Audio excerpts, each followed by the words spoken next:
Guys, it's mine now.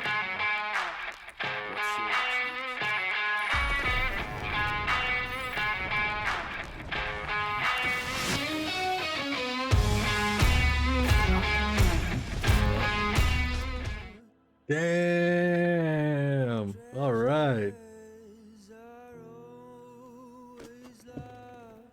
That was really good. That was real good. That's a fantastic DLC. Holy cow. So what can I say about this one? The story. The story is fantastic. Holy cow. The characters. The characters are great. Voice acting is phenomenal. Gameplay, I mean, it's Cyberpunk. So it's it's just good. Now looking at the story, I mean, what are some of my favorite parts? I'd have to say the party. The party at Hansen's tower. That was really cool. Especially that concert at the end of it. This whole section was really tough. Really tough. I always bitch and complain about that sort of stuff, but I do enjoy that kind of difficulty. This is like kind of like a James Bond DLC for Cyberpunk. Really, really good. I mean, it's even these credits are kind of like James Bond like.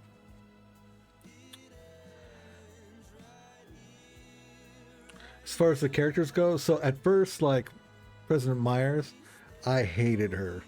She is an annoying character, but it worked out for my choices in the game as she basically became an enemy for me.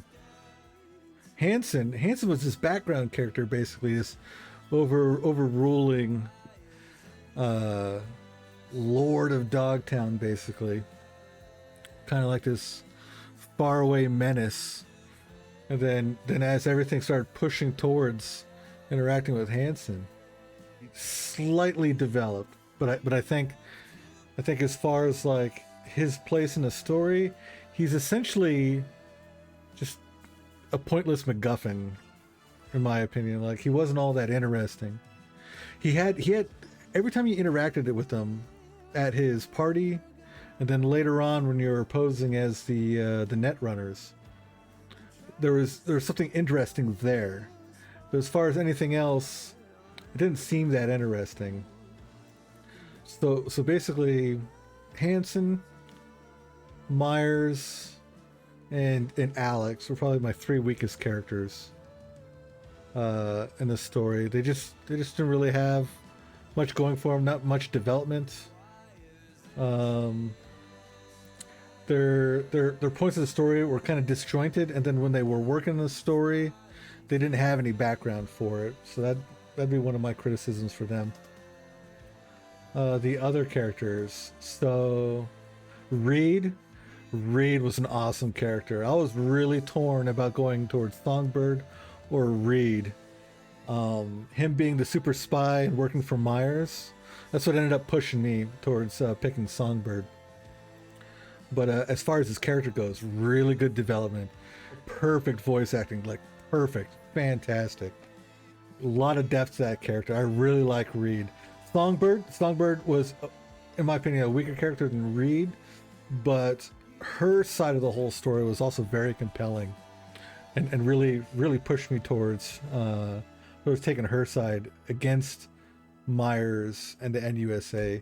Basically, what really pushed me over the edge is when the information about like what Myers had done with Songbird. That's what pushed me towards Songbird. That's why that made me feel like Songbird's betrayal was a lot more justified, and pushed me towards taking her side. As far as the way everything rolled out at the end, wow, really, really good. Yeah, I'm pretty happy with that DLC. I'd say overall, I give that DLC probably, what kind of side? Oh, all right, so side content, right? So relics, right? So like the relic powers. I didn't unlock everything, But you get enough just playing the main story, enough to unlock at least like a third of it. And I didn't use a single one. But I could see like if you're doing a lot of it seems to be more melee based. So about half the abilities were in relation to using like the super powerful punching arms, what are they called, the ape arms or whatever, the mantis blades, and the mono wire. Like it's like half of the stuff is oriented towards that. I'm playing more of a net runner build, so I'm mainly shotgun sniper rifles and hacking dudes, right? Hitting them with the cyberware because I hadn't played like that before. Basically, Cyberpunk Space Wizard. That's the way I was playing. It made it pretty difficult though. So there's multiple sections at the end here with massive, well, massive's a little too much. I would say relatively difficult large groups of guys that you have to fight. And for a build like mine, which is mainly not so much direct action, more sneak around using the cyberware to like instantly blow up robots, take over other things, hit people with the flame dot, and then sniping them from a distance. It was pretty difficult. Those last few sections were almost entirely CQB, but luckily enough, the technical stat I have is maxed out, and that's what boosts your damage with shotguns. So me having done the prior quest line to get the mocks, I was able to use the shotgun. The shotgun was pretty effective because it would drop them like super quick. So yeah, the combat was pretty good. There's just a couple of like really difficult sections with those like semi horde situations. So yeah, so combat, abilities, story, characters. Yeah, that's pretty much it. Like overall, if this was a standalone game, like I think I put like 20-25 hours just into the DLC, and I didn't even do all the side content. That's pretty outstanding. I would say it's definitely worth the money it costs. I think it was like $30. So yeah, definitely worth it. I highly, highly, highly recommend this, especially if you like the base Cyberpunk game, but especially if you're looking for some just really interesting, like, intrigue based action RPG first person shooter type of content.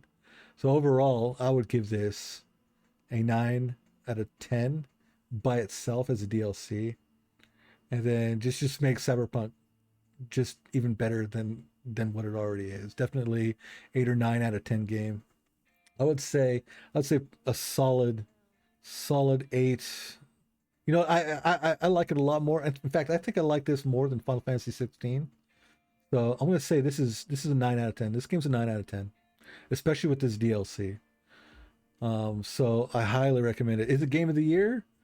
Well, I mean, it was released in 2020. The DLC though, I don't know. I don't even know if this is a contender for game of the year, but for me, so far this year,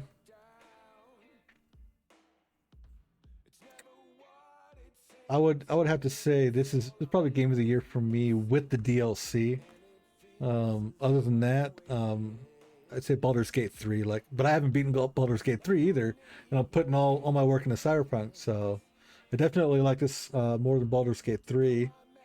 Although that's a great game too. So yeah, that's my thoughts on Phantom Liberty, Cyberpunk Phantom Liberty. Fantastic, fantastic. Highly, highly, highly recommended.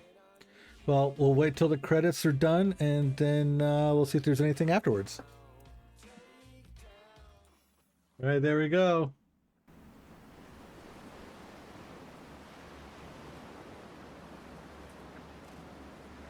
Where do we go from here? Now, we wave bye-bye to your dreams of living a long, happy life. Got the two of us some more time together. Fuck me, oh joy. Things ain't all bad at any rate. Politicos and spies at war, us in the middle. We came out whole. Sure as shit made some enemies, powerful ones, too. Myers will remember. Won't let it pass. No fucking way after you killed the most loyal of her hounds. Giving it too much credit, Johnny. Myers sacrificed Saul once already. Set him up.